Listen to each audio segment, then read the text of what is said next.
Hey, coucou mes petits nuages, j'espère que vous allez bien. Aujourd'hui on se retrouve pour une toute nouvelle vidéo. Aujourd'hui on va faire les 10 dernières séries Netflix, vous avez l'habitude. Du coup let's go, c'est parti.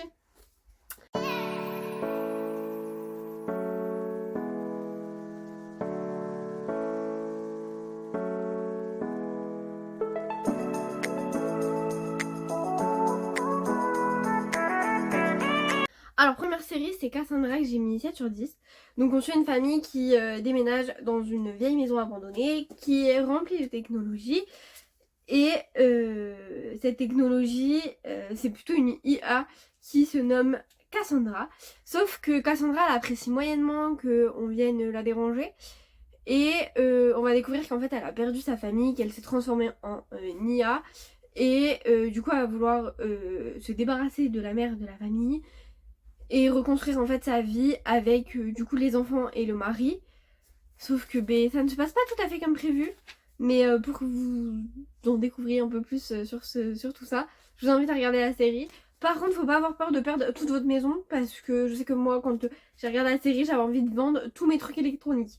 Mais voilà. Mais franchement, elle est super sympa et ça change un petit peu de tout ce qui est science-fiction actuelle. Donc voilà.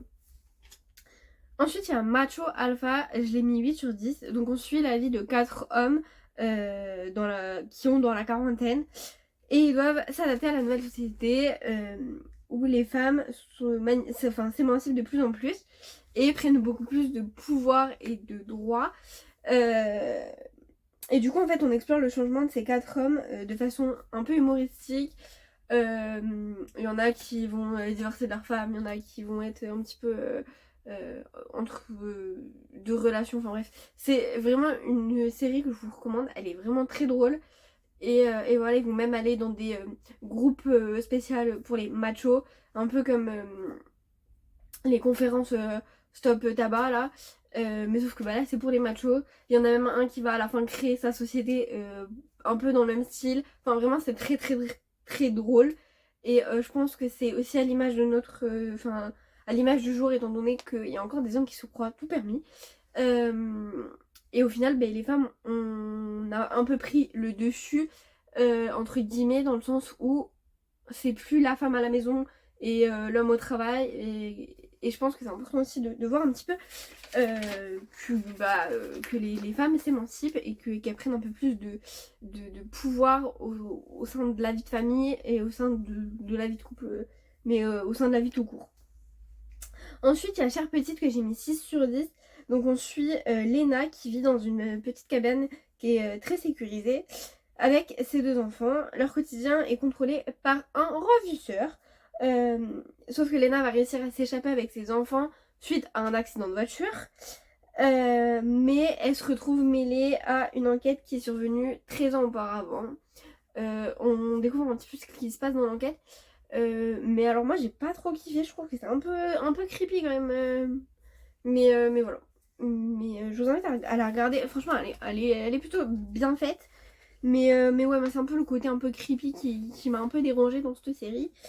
Donc voilà. Ensuite il y a Tu me manques. Pour le coup je l'ai mis 8 sur 10. C'est un thriller policier, donc c'est principalement pour ça que je l'ai regardé. Puisque pour ceux qui me suivent, vous savez je regarde beaucoup de séries policières. Mais voilà. Et du coup, en fait, c'est l'aventure de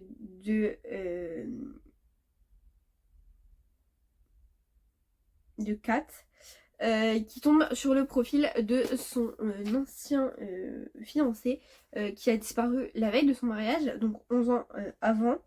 Et en fait, elle réouvre une enquête, enfin l'enquête de la mort de son père. Du coup, on la suit dans la disparition de Josh et la mort de son père. Et en fait, elle va se rendre compte que les 2 histoires sont fortement liées. Et c'est là où elle va prendre conscience de tout. Et en fait, elle va reparler avec son ex en se faisant passer pour une autre. Elle va essayer de comprendre pourquoi il est parti et tout. Enfin bref, franchement, elle est top. Et en fait, elle va découvrir que son père mêlé avait une double vie. Et qu'en fait, Josh, donc son ancien fiancé, et en fait c'est son frère, enfin voilà. Mais vraiment, regardez la série, elle est vraiment top top top top top. Ensuite, il y a Gabriel et ses petits démons que j'ai mis 7 sur 10. Alors c'est une série qui est très cucu, hein, par contre, voilà. C'est un peu pour ça que j'ai pas mis une note de ouf. Mais du coup, on suit Jimena qui est divorcée. C'est une classe supérieure, mais qui se donne à fond dans son travail.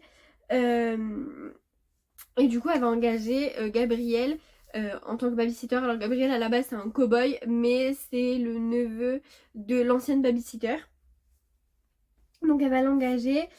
Et en fait, celui-ci va un peu bouleverser tout... tous les rôles traditionnels que Jimena a mis en place, puisqu'elle va un peu redonner confiance à, enfin, au fils de Jimena. Enfin bref, et il va vraiment être là pour les enfants. Et Gabriel et Jimena, ils vont avoir une relation secrète, sauf que Jimena, elle va partir avec un autre, que Gabriel, il va ramener un cochon, qui vont partir, sauf que le cochon, il a mangé la clé du nouveau chéri de Jimena, et sauf que, enfin bref, je vous invite à regarder la série pour bien la comprendre, parce que je suis pas forcément hyper explicite dans mes explications, mais franchement, c'est une série, elle est top, et elle est très très très drôle vers la fin, voilà. Ensuite, j'ai regardé Médusa, j'ai mis 7 sur 10. Donc on suit Barbara, elle est PDG dans une conglomérat familial qui est plutôt puissante. Et en fait, il va y avoir une explosion qui est suspecte lorsqu'elle va célébrer sa promotion. En fait, et elle va recevoir un éclat dans l'explosion. Du coup, elle va être projetée à l'eau et déclarée morte. Sauf que notre petite Barbara n'est pas morte. Et elle refait surface, du coup, et en fait, on va découvrir qu'elle a échappé à une tentative d'assassinat. Et du coup, elle est plongée sur une enquête qui dévoile les secrets de sa famille. Et les secrets de sa famille ne sont pas forcément très beaux. Enfin, généralement, quand il y a des secrets dans votre famille, ça sent jamais très très bon, moi je vous le dis. Mais franchement, ouais, elle est pas mal. Mais ouais, j'étais pas dans le mood, je crois. Ensuite, j'ai regardé The Residence. Et là, pour le coup, je crois que c'est la meilleure note que j'ai mis. Ouais, c'est la meilleure note que j'ai mis pour cette série de vidéos. Enfin, pour la vidéo, enfin, pour le top 10 là. J'ai mis un 9 sur 10 du coup. Et en fait, on va suivre un meurtre. Du coup, on suit le scandale d'un meurtre fictif impliquant le personnel de la Maison Blanche, ce qui n'est pas forcément très bien. Et en fait, du coup, on va suivre l'enquêtrice Cordelia Cup qui arrive sur les lieux afin de résoudre du coup le meurtre survenu lors d'un dîner d'État.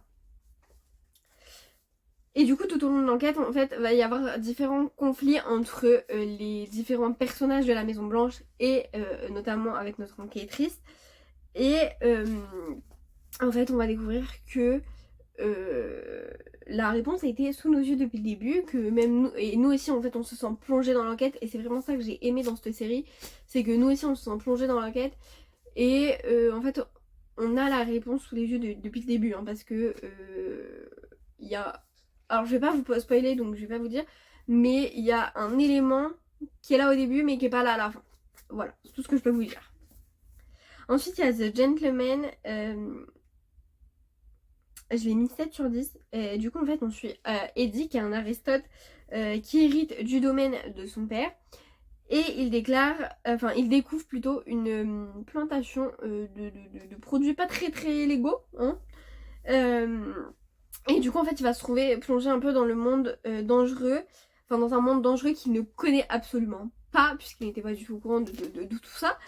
Et pour protéger sa famille et il va tenter de naviguer dans ce milieu. Sauf qu'en fait, il va se rendre compte que c'est pas du tout fait pour lui. Il va mettre fin à tout ça, sauf que ça se passe pas forcément comme prévu quand vous arrêtez dans ce milieu-là. Et du coup, il vit des aventures un peu extravagante.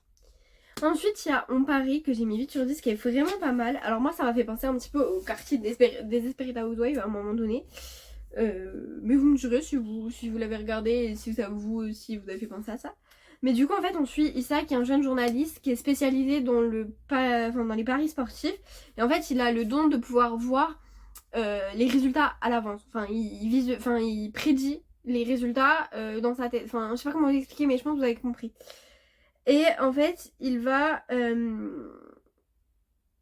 Enfin son don il s'estompe et en fait il va il a des problèmes et il va dire que c'est telle équipe de, je crois alors c'est de foot ou de rugby, un truc comme ça, qui va gagner et en fait elle perd, sauf que lui il a pas, il a pas regardé les résultats, du coup il pense qu'il avait raison et en fait il avait totalement faux et c'est là où les problèmes vont commencer. Du coup il va perdre son travail et il va rencontrer Refki qui est un homme d'affaires décédé qui, tout le monde pense qu'il s'est suicidé, qui s'est suicidé, mais alors pas du tout, c'est un meurtre. Et en fait il va voir du coup Refki décédé, donc un peu comme Melina Gordon. Et en fait il va demander à Issa de résoudre l'affaire, le mystère de sa mort.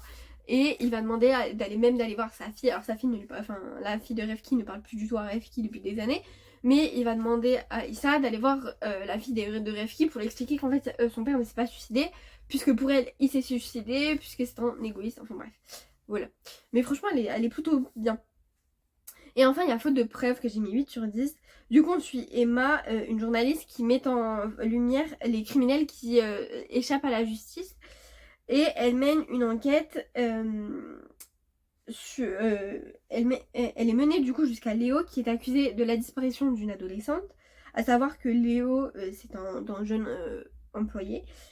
Et en fait au fur et à mesure de l'enquête, Emma se rend compte que l'enquête elle est beaucoup plus complexe qu'on ne le croit. Et il y a des éléments du passé qui vont refaire surface et elle se retrouve du coup confrontée un petit peu à son propre passé. Qui n'est pas toujours très cool, surtout quand on met le vie perso et vie professionnelle, c'est jamais très très bon. Et je pense que c'est un peu une série qui montre bien ça. Du coup voilà, bref, moi j'espère que cette vidéo vous aura plu, oui. Et je vous fais plein de gros bisous, je vous dis à la semaine prochaine pour une toute nouvelle vidéo. Ciao!